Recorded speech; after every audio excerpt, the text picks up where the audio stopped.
بسم اللہ الرحمن الرحیم الحمد للہ نحمده ونستعینه ونستغفره ونؤمن به ونتوکل علیہ ونعوذ باللہ من شرور انفسنا ومن سیئات اعمالنا من يهده اللہ فلا مضل له ومن يضلله فلا هادی له ونشهد ان لا الہ الا اللہ وحده لا شریک له ونشهد أن سيدنا ونبينا وحبيبنا ومولانا محمدا عبده ورسوله صلى الله تعالى عليه وعلى آله وأصحابه وأزواجه وذرياته وجميع أهل بيته وبارك وسلم تسليما كثيرا كثيرا.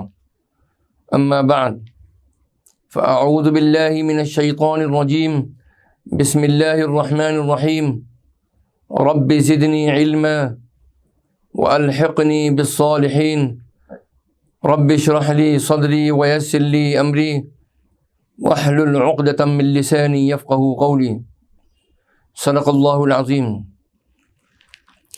اللہم انی اسألک بأنک انت اللہ لا الہ الا انت الاحد الصمد الذی لم یلد ولم یولد ولم یکن له کفوا احد.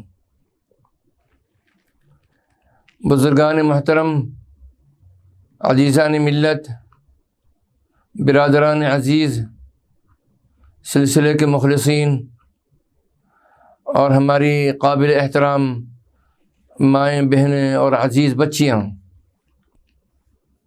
آج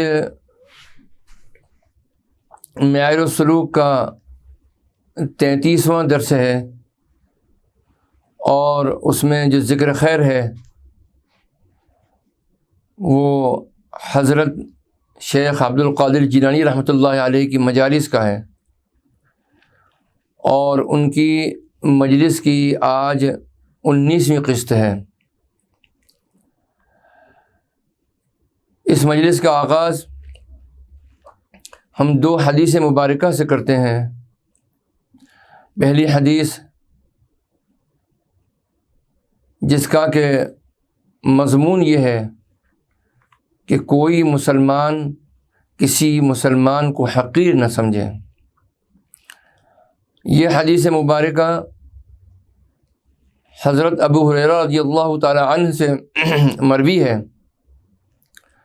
کہ رسول اللہ صلی اللہ علیہ وسلم نے ارشاد فرمایا، قال قال رسول اللہ صلی اللہ علیہ وسلم، المسلم اخو المسلم لا یخونہ ولا یکذبہ ولا یخذلہ،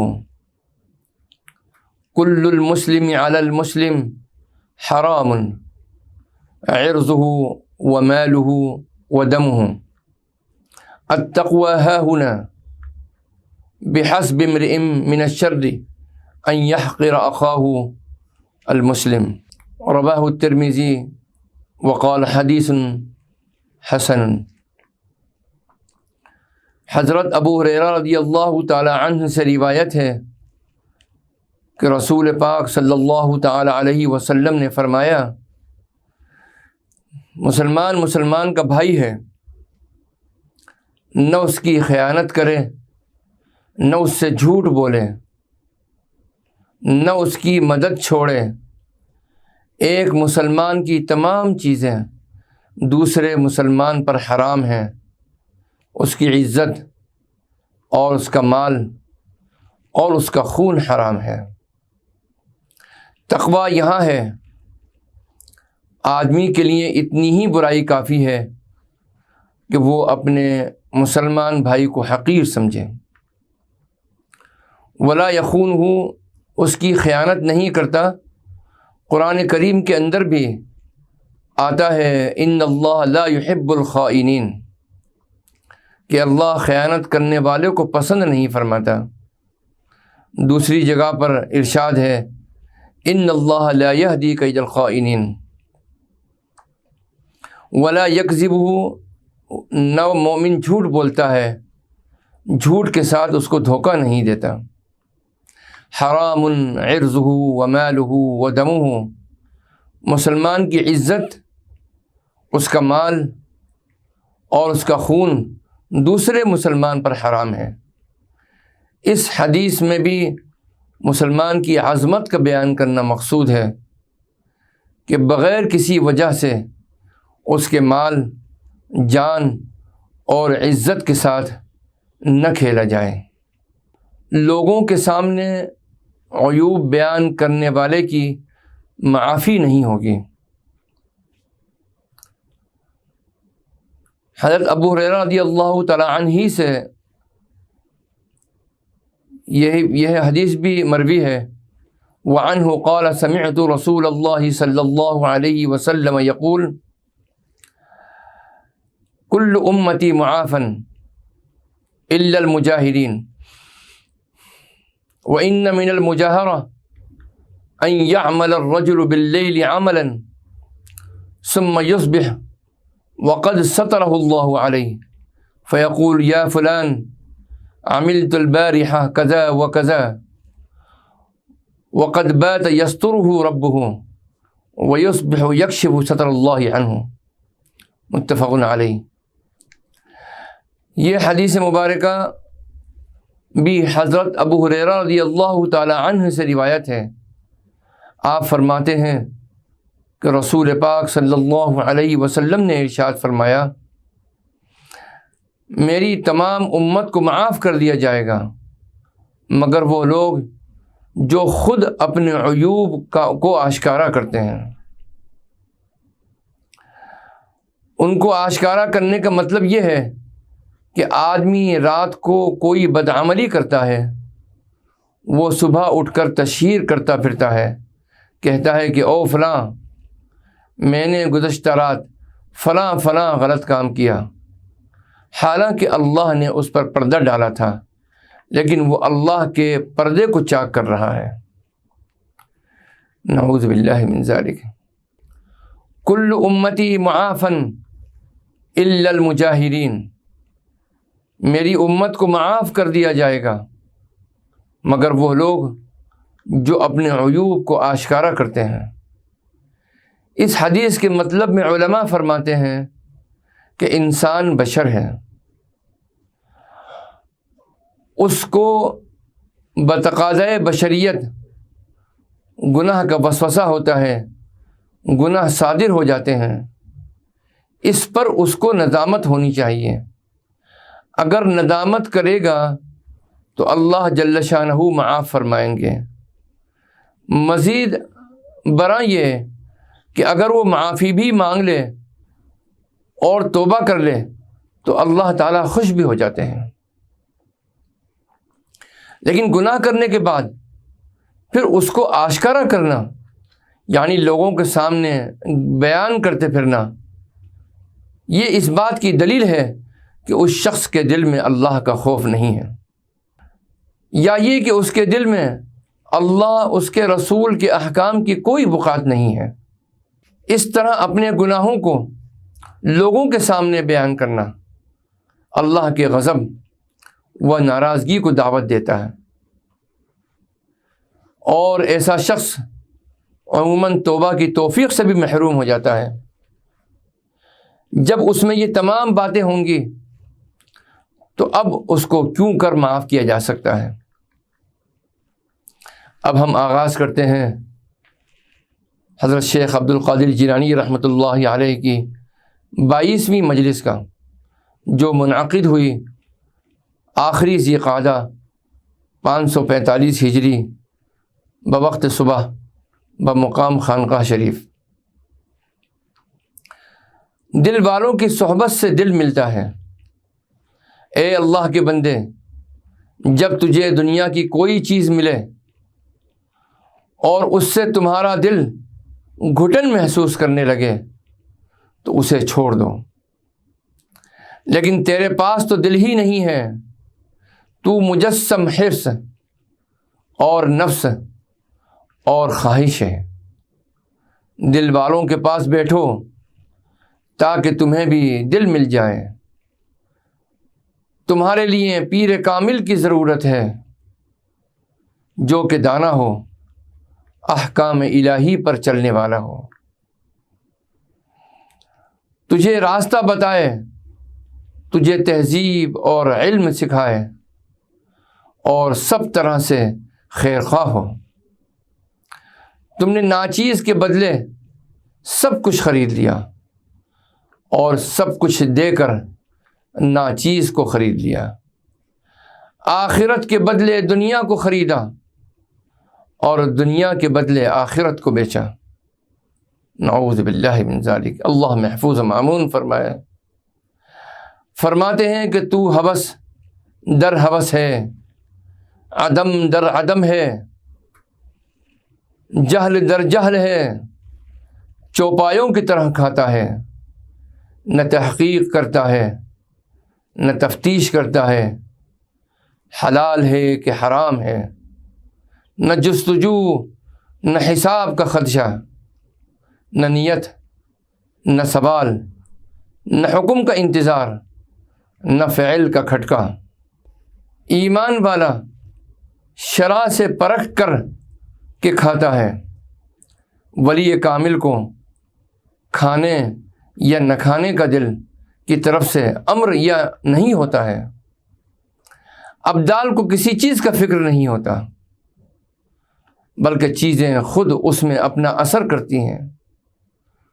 وہ عالم غیب میں اللہ کے ساتھ ہوتے ہیں اور اسی میں فنا رہتے ہیں، انہیں ما سوی اللہ سے کچھ غرض نہیں ہوتی۔ ولی حکم کے پابند ہوتے ہیں جبکہ ابدال کے اختیار سلب ہیں۔ یہ سب کچھ شرعی حدود کی حفاظت کے ساتھ میں ہوتا ہے۔ جو شخص اپنی ذات سے اور خلقت سے فنا ہو جاتا ہے وہی شرعی حدود کی حفاظت کرتا ہے۔ اس کے بعد قدرت کے سمندر میں آواز کرتا ہے، اس کی موجیں کبھی ابھارتی ہیں، کبھی ڈبوتی ہیں اور کبھی کنارے پر ڈالتی ہیں اور پھر کبھی گہرے پانیوں میں لے جاتی ہیں۔ پھر اس کا حال اصحاب کہف کی طرح ہو جاتا ہے جن کے بارے میں ارشاد باری ہے وَنُقَلِّبُهُمْ ذَاتَ الْيَمِينِ وَذَاتَ الشِّمَالِ، اور ہم انہیں دائیں اور بائیں کروٹ پلٹا دیتے ہیں۔ ان کے لیے عقل ہے نہ تدبیر، نہ حس و ادراک، اور وہ لطف اور قرب کے گھر میں ظاہری اور باطنی طور پر آنکھیں بند کیے ہوئے ہیں۔ یہی حال اس مقرب الہی کا ہے کہ ما سوی اللہ سے اس کے دل کی آنکھیں بند ہیں، وہ اسی کے لیے دیکھتا ہے اور اسی میں دیکھتا ہے اور اسی سے سنتا ہے۔ آخر میں دعا فرماتے ہیں اللہم افننا عمن سواک اوجدنا بک وآتنا فی الدنیا حسنہ وفی الآخرۃ حسنہ وقنا عذاب النار۔ حضرت غوث پاک شیخ عبد القادر جیلانی رحمۃ اللہ علیہ کا یہ معمول رہا ہے تمام مجالس کے اندر کہ بہت ہی مختصر وہ دعا فرماتے ہیں۔ دعا کا ابتدائی حصہ ہر مرتبہ بدلا ہوا اور نیا ہوتا ہے، اور دعا کا آخری حصہ وہی ہوتا ہے جو ہمیشہ کرتے چلے آ رہے ہیں، یعنی ربنا آتنا فی الدنیا حسنہ وفی الآخرۃ حسنہ وقنا عذاب النار۔ اس سے پہلے آپ نے فرمایا اللہم افننا عما سواک واوجدنا بک، اے اللہ ہمیں اپنے ما سوا سے فنا کر، یعنی ما سوا سے ہمارے تصور کو ہٹا دے، صرف اپنے ہی تصور کو ہمارے اندر پیدا فرما دے اور اپنے ساتھ ہم کو وجود عنایت فرما۔ کیسی عظیم دعا ہے۔ دل تو یہ چاہتا ہے کہ تمام مجالس کی جتنی دعائیں ہیں ان دعاؤں کو ایک مرتبہ جمع کر کے اور پھر طالبان حق کے لیے اور ان کے لیے جو دعاؤں کے ذریعے اللہ کا قرب حاصل کرنا چاہتے ہیں، اللہ سے تنہائی میں تعلق قائم کرتے ہیں، التجا کرتے ہیں، دعائیں کرتے ہیں، گڑ گڑاتے ہیں، گریہ وزاری کرتے ہیں، ان کے لیے احادیث مبارکہ کے مسنون دعائیں بھی بہت بڑا خزانہ ہیں۔ اور اسی طریقے سے حضرت شیخ عبد القادر جیلانی رحمۃ اللہ علیہ کی دعائیں بھی بڑی اکثیر ہیں، اور کیسی عظیم دعا ہے، کیا سلیقہ ہے دعا کا۔ ایک عام انسان مسلمان کے دل میں تو اتنی بلند دعاؤں کا تصور بھی آنا مشکل ہے، لیکن آپ نے سلیقہ سکھایا امت کو کہ یہ دعا مانگو، وہ ذات گرامی بڑی ہے، اس سے بڑی چیزیں مانگو، وہ بلند ہے، بلند چیزیں مانگو، عظیم ہے، عظیم دعائیں مانگو۔ اب آپ ارشاد فرماتے ہیں کہ جس کا ترجمہ ہے، اے اللہ ہمیں اپنے ماسوا سے فنا عطا کر اور اپنے ساتھ وجود عطا فرما۔ یہ دعا قبول ہو جائے تو اس بندے کا کیا بلند مقام ہوگا۔ اللہ ہمیں اپنا قرب عطا فرما دے۔ اور آپ فرماتے ہیں کہ ہمیں دنیا کی بھلائی عطا فرما اور آخرت کی بھلائی عطا فرما، اور ہمیں دوزخ کے عذاب سے بچائے رکھ، آمین یا رب العالمین۔ 23ویں مجلس میں جو کہ منعقد ہوئی 12 ذی الحجہ 545 ہجری بروز صبح جمعۃ المبارک بمقام مدرسہ قادریہ، آپ ارشاد فرماتے ہیں کہ دلوں کا زنگ کیسے دور ہو سکتا ہے۔ آپ تجویز فرماتے ہیں اور رسول پاک صلی اللہ علیہ وسلم کی یہ حدیث مبارک بیان فرماتے ہیں کہ رسول اللہ صلی اللہ علیہ وسلم نے فرمایا، ان دلوں پر زنگ آ جاتا ہے، ان کی چمک قرآن کریم کی تلاوت اور موت کو یاد کرنا اور ذکر الہی کی مجالس میں حاضر ہونا ہے۔ دل زنگ آلود ہو جاتا ہے اگر رسول پاک صلی اللہ علیہ وسلم کے فرمان کے مطابق اس کا تدارک کر لیا تو بہتر، ورنہ زنگ آلودگی کے ساتھ سیاہی آ جاتی ہے، نور ربانی سے دور ہو کر دنیا سے محبت اور دنیا کا مال بغیر کسی پرہیز کے جمع کرتا ہے۔ اس بد پرہیزی سے دل سیاہ ہو جاتا ہے، کیونکہ جس کے دل میں دنیا کی محبت جگہ کر لے اس کا تقویٰ جاتا رہتا ہے، وہ حلال و حرام کی تمیز کیے بنا مال جمع کر لیتا ہے، اللہ کے سامنے اس کی آنکھوں کی شرم جاتی رہتی ہے۔ اے لوگوں، رسول اللہ صلی اللہ علیہ وسلم کے فرمان پر عمل کرو،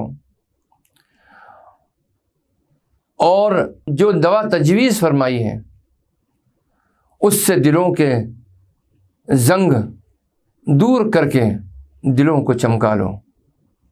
اگر کسی کو کوئی مرض لاحق ہو جائے اور اس کے تدارک کے لیے طبیب نے جو دوا تجویز کی ہو، جب تک اس دوا کا استعمال نہ کرے گا اس کی زندگی خوشگوار نہ ہوگی۔ اپنی خلوت اور محفل میں اللہ کی طرف نگاہ رکھو، یعنی اللہ کو نہ بھولو، اللہ کو یاد رکھو، اسے اپنی نگاہوں کے سامنے رکھو، گویا کہ تم اس کو دیکھتے ہو۔ اگر تم اس کو نہیں دیکھ سکتے تو یہ سمجھو کہ وہ تمہیں دیکھتا ہے۔ جو شخص اللہ کو دل سے یاد کرتا ہے در حقیقت وہی ذاکر ہے، جو دل سے یاد نہ کرے وہ ذاکر نہیں ہے۔ زبان دل کے تابع ہے اور اس کی خدمت گزار ہے۔ ہمیشہ وعظ سنتے رہا کرو، کیونکہ جب دل وعظ سے غائب ہو جاتا ہے تو اندھا ہو جاتا ہے۔ توبہ کی حقیقت یہ ہے کہ سب حالتوں میں امر الہی کی تعظیم کرے، اور یاد رکھو کہ ساری بھلائی 2 کلموں میں چھپی ہے۔ آپ فرماتے ہیں کہ بعض اہل اللہ نے فرمایا ہے کہ ساری بھلائی 2 کلموں کے اندر ہے، اللہ کے حکم کی تعظیم، مخلوق الہی پر شفقت۔ سبحان اللہ۔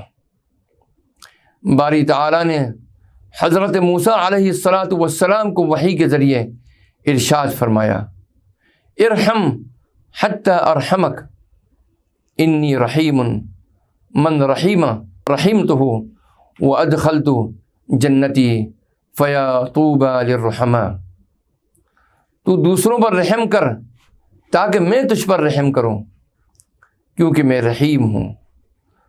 جو شخص رحم کرے اس پر رحم کرتا ہوں اور اپنی جنت میں داخل کرتا ہوں۔ رحم کرنے والوں کے لیے بڑی خوشخبری ہے۔ تمہاری عمر تو ان باتوں میں ضائع ہوئی، انہوں نے یہ کھایا اور ہم نے یہ کھایا، انہوں نے یہ پیا اور ہم نے یہ پیا، انہوں نے یہ پہنا اور ہم نے یہ پہنا، انہوں نے یہ جمع کیا، ہم نے یہ جمع کیا۔ اللہ ان جذبات سے اور ان عادتوں سے محفوظ و مأمون فرمائے۔ یہ روایات اور یہ بری عادتیں اور بدعتیں خاص طور پر باحیثیت برادریوں کے اندر بہت زیادہ دیکھنے میں آتی ہیں۔ بڑا افسوس اور دل رنجیدہ ہوتا ہے ان حالات کو دیکھ کر۔ میں اپنے اسفار میں جب جاتا ہوں تو لوگ مجھ کو بتلاتے ہیں اپنے گھروں کے احوال و خاندانوں کے احوال، اصلاح کی مقصد سے بتلاتے ہیں۔ کانپور میں ان حالات سے مطلع ہوا۔ میں نے ان حالات کو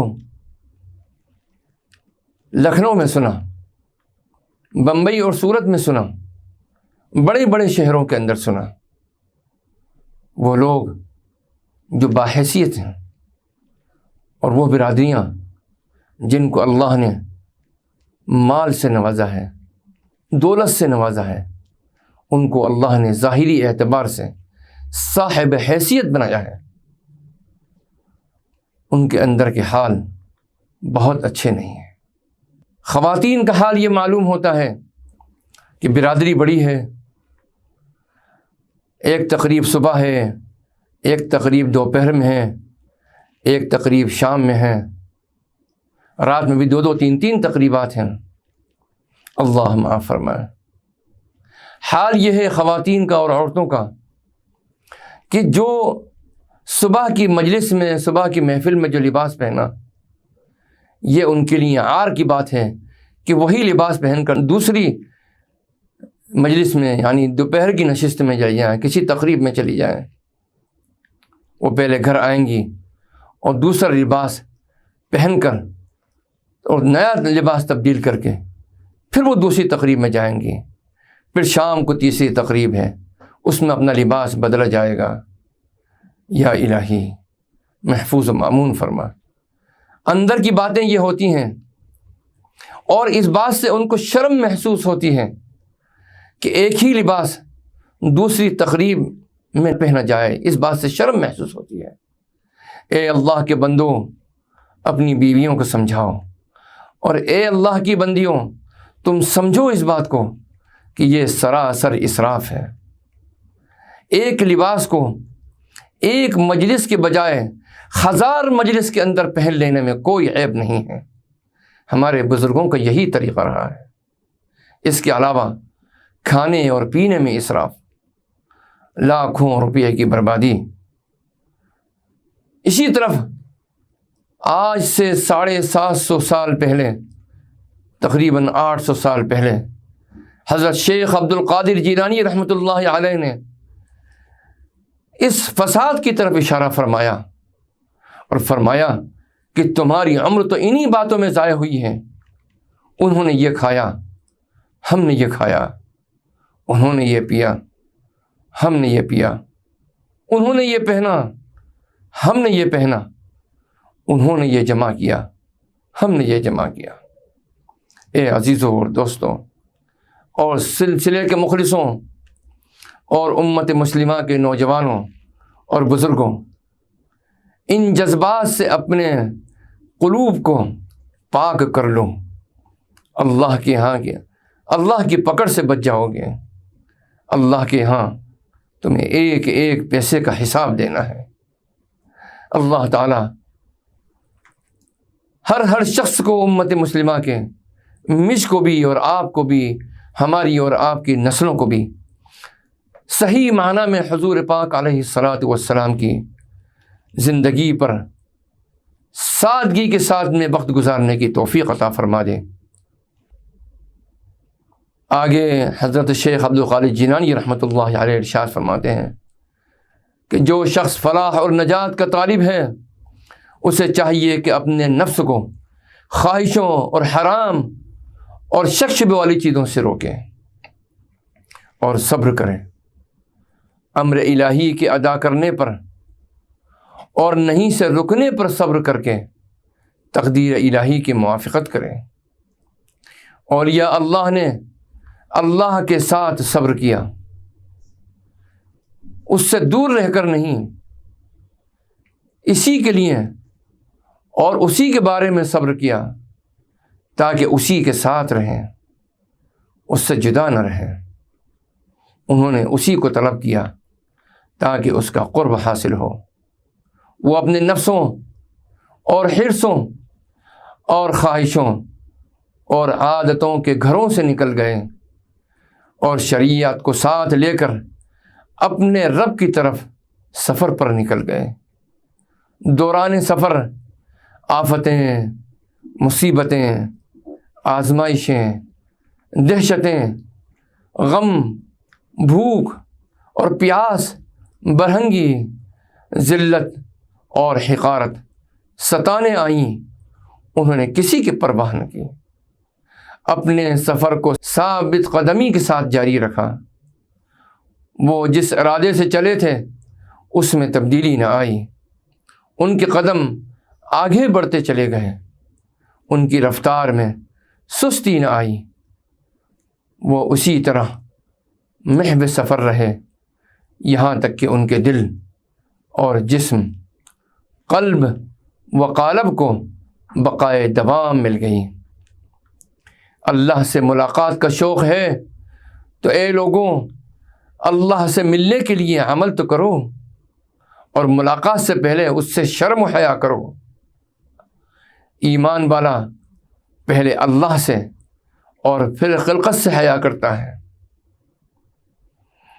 مگر جو بات دین کے متعلق ہو، یہ بات ذہن نشین رکھیے کہ جو بات دین کے متعلق ہو اور شرعی حدود کو توڑے، اس میں حیا کرنا جائز نہیں، اس میں کھل کر واضح طور پر اعلان جنگ کرنا چاہیے، بلکہ دین الہی کی تعمیل میں کوئی شرم نہیں کرے، اس کی حدود کو قائم کرے اور اس کے امر کو بجا لائے۔ ارشاد باری ہے وَلَا تَأْخُذْكُمْ بِهِمَا رَأْفَةٌ فِي دِينِ اللَّهِ۔ سورہ نور میں اللہ نے واضح طور پر ارشاد فرمایا اور اعلان فرمایا کہ اللہ کے دین کی تعمیل میں ان پر تم کو رحم نہ آئے۔ جس کی رسول پاک صلی اللہ علیہ وسلم کے ساتھ تابع داری صحیح ہو جائے، آپ اسے اپنی ذرا خود پہناتے ہیں اور اپنی تلوار اس کے گلے میں ڈالتے ہیں اور اپنے خصائل اور اخلاق کے ساتھ اسے سجاتے ہیں، سبحان اللہ، اور اپنی خلعت اسے پہناتے ہیں۔ رسول اللہ صلی اللہ علیہ وسلم اس شخص سے بہت خوش ہوتے ہیں، اور خوش کیوں نہ ہوں، وہ شخص آپ کی امت سے ہے، اس پر آپ صلی اللہ علیہ وسلم اللہ کا شکر ادا کرتے ہیں، اسے اپنی امت میں اپنا نائب اور رہنما اور اسے اللہ تعالیٰ کے دروازے کی طرف بلانے والا بنا دیتے ہیں۔ اصل رہنمائی کرنے والے اور دعوت دینے والے حضور پاک صلی اللہ علیہ وسلم تھے۔ اللہ تعالیٰ نے جب اپنے پاس بلا لیا تو اپنی امت میں ایسے شخص کھڑے کر دیے جو آپ کے سچے جانشین اور خلیفہ بنے، لاکھوں میں ایسے گنے چنے ہی ہوتے ہیں۔ ایسے لوگ مخلوق کی رہنمائی کرتے ہیں، ان کا کام خلقت کی خیر خواہی ہے، ان سے تکلیف پہنچنے پر صبر کرتے ہیں، منافقوں اور بدکاروں کے منہ پر مسکراتے ہیں، ان کے لیے طرح طرح کے حیلے کرتے ہیں تاکہ انہیں ان کی بدعمالی سے چھڑا کر اللہ کے دروازے پر لے جائیں۔ اسی لیے بعض اولیاء اللہ نے فرمایا، بدکار کے منہ پر تو عارف باللہ ہی ہنستا ہے، سبحان اللہ، اس کے منہ پر ہنس کر وہ اس پر یہ ظاہر کرتا ہے کہ وہ اسے جانتا ہی نہیں ہے، حالانکہ عارف اس کے دین کے گھر کی بربادی، اس کے دل کے چہرے کی سیاہی اور اس کے دھوکے کی کثرت اور اس کے میلے پن کو خوب جانتا ہے۔ فاسق و منافق دونوں کو یہی گمان رہتا ہے کہ ان کی حالت اس سے پوشیدہ ہے اور وہ اس کی پہچان میں نہیں آئے۔ ایسا قطعاً نہیں، ان کی کوئی عزت ہی نہیں کہ ان کا حال چھپا رہے، وہ عارف سے چھپے نہیں رہتے ہیں، وہ انہیں ایک لمحے میں نظر، کلام اور حرکت سے پہچان لیتا ہے، وہ ان دونوں کے ظاہر و باطن کو پہچان لیتا ہے، اس امر میں کوئی شک نہیں۔ تم پر افسوس ہے کہ تم یہ خیال کرتے ہو کہ ہم صدیقوں اور باعمل عارفوں سے چھپے رہ سکتے ہیں، تمہاری یہ کوتاہ فہمی ہے۔ تم کب تک اپنی عمریں فضول باتوں میں ضائع کرتے رہو گے؟ ایسے لوگوں کی تلاش کرو جو تمہیں آخرت کا راستہ بتا دیں۔ اے گمراہو، اللہ تعالیٰ سب سے بڑا ہے۔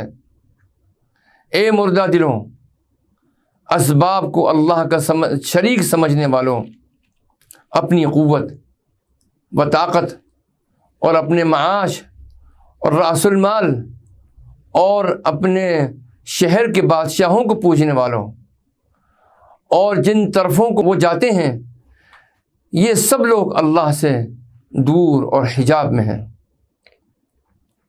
جو شخص نفع و نقصان کو اللہ کے غیر سے جانے، وہ اللہ کا بندہ نہیں بلکہ اللہ کے غیر کا ہے۔ ایسا شخص دنیا میں غصے اور حجاب کی آگ میں ہے اور قیامت کے دن دوزخ کی آگ ہوگا۔ پرہیزگاروں، توحید والوں، اخلاص والوں اور توبہ کرنے والوں کے سوا کوئی شخص محفوظ نہ ہوگا۔ پہلے دل سے توبہ کرو، پھر زبان سے توبہ کرو۔ توبہ کا مطلب حکومت بدلنا ہے، نفس اور حرص اور خواہش اور شیطان اور برے ہم نشینوں کی حکومت بدل جاتی ہے اور انہیں تمہارا غلام بنا دیتی ہے۔ جب توبہ کرو گے تو تمہارا سننا اور دیکھنا اور زبان اور سب اعضاء پلٹ جائیں گے، تمہارا کھانا پینا اور شبہ کے گدلے پن سے پاک ہو جائے گا، بیچنے اور خریدنے میں اور اپنے کاروبار میں پرہیزگار بنو گے تو اپنا مقصود اصلی اللہ کو بنا لو، اور بری عادتیں اپنا گھر چھوڑ دیں گی، عبادت گناہوں کو دور کرے گی اور اطاعت اس کا مکان حاصل کر لے گی۔ پھر شریعت کی درستی اور شہادت کے ساتھ حقیقتاً ثابت و مضبوط ہو جاتا ہے، کیونکہ جس حقیقت پر شریعت شہادت نہ دے وہ بے دینی ہے۔ سبحان اللہ، کیا حسین آپ کی نصیحت ہے کہ جس حقیقت پر شریعت شہادت نہ دے وہ بے دینی ہے۔ شریعت ہی سب سے بڑا معیار ہے، پہلا معیار اور آخری معیار شریعت ہی ہے۔ جب یہ امر تمہارے لیے ثابت ہو جائے تو برے اخلاق اور خلقت کو دیکھنے سے فنا ہو جاؤ گے۔ اس وقت تمہارا ظاہر محفوظ ہو جائے گا اور تیرا باطن اللہ کے ساتھ مشغول ہوگا۔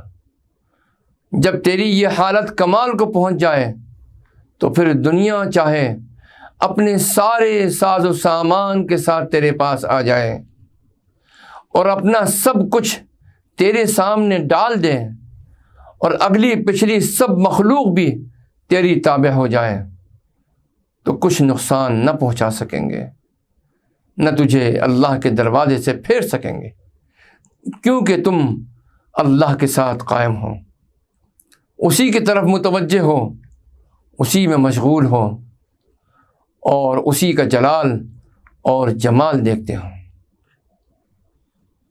جلال کو دیکھ کر خوف الہی کی لپیٹ میں آ جاؤ گے، جمال کو دیکھ کر حواس بحال ہو جائیں گے۔ جلال کو دیکھ کر حواس اڑ جاتے ہیں اور جمال کو دیکھ کر امید بن جاتی ہے۔ جلال کو دیکھ کر مٹ جاؤ گے اور جمال کو دیکھ کر ثابت ہو جاؤ گے۔ بشارت ہو اس شخص کو جو اس کھانے کا مزہ چکھے۔ التجا یہی ہے، التجا یہی ہے، اللہم اطعمنا من طعام قربک واسقنا من شراب انسک وآتنا فی الدنیا حسنہ وفی الآخرۃ حسنہ وقنا عذاب النار۔ الہی ہمیں اپنی قربت کا کھانا کھلا۔ کیسی عظیم دعا ہے۔ الہی ہمیں اپنی قربت کا کھانا کھلا اور اپنے انس کا شربت پلا اور ہمیں دنیا کی بھلائی عطا فرما اور آخرت کی بھلائی عطا فرما اور ہمیں دوزخ کے عذاب سے محفوظ رکھ۔ آمین یا رب العالمین۔ وآخر دعوانا ان الحمد للہ رب العالمین۔ بسم اللہ الرحمن الرحیم۔ اللہم صلی علی سیدنا و مولانا محمد وعلی آل سیدنا و مولانا محمد وبارک وسلم۔ اللہم انت السلام ومنک السلام تبارکت یا ذا الجلال والإکرام۔ ربنا ظلمنا انفسنا وإن لم تغفر لنا وترحمنا لنكونن من الخاسرین۔ ربنا آتنا فی الدنیا حسنہ وفی الآخرۃ حسنہ وقنا عذاب النار۔ اے اللہ ان مجالس کی خیر و برکت سے اور اے اللہ جس ذات گرامی کی یہ مجلسیں ہیں، حضرت شیخ عبد القادر جیلانی رحمۃ اللہ علیہ کی جن مجالس کا ذکر ہے، اے اللہ ان مجالس کی برکت سے، اے اللہ ان کے اقوال حسنہ اور اے اللہ ان کی نسبت کی برکت سے ہمارے دلوں کو نور ایمان سے منور فرما، ہمارے قلوب کی سیاہی کو دور فرما کر، اے اللہ ہمارے قلوب کی مردگی کو دور فرما کر ہمیشہ ہمیشہ کے لیے ذاکر فرما دے۔ باری تعالی ہمارے قلوب کو زندہ فرما دے۔ اے اللہ ہمارے قلوب کو زندگی عطا فرما، اپنے ذکر کے ساتھ میں بقا عطا فرما۔ اے اللہ ہمارے دلوں کو نور ایمان سے منور فرما کر فتوحات ظاہری اور باطنی سے سرفراز فرما، اور اے اللہ اس دعا کا مصداق بنا دے۔ الہی مقصود من توئی و رضا تو محبت و معرفت خود بدے۔ الہی مقصود من توئی و رضا تو محبت و معرفت خود بدے۔ الہی مقصود من توئی و رضا تو محبت و معرفت خود بدے۔ ربنا تقبل منا انك انت السميع العليم وتب علينا انك انت التواب الرحيم وصلى الله تعالى على خير خلقه سيدنا محمد وعلى آله واصحابه اجمعين برحمتك يا ارحم الراحمين۔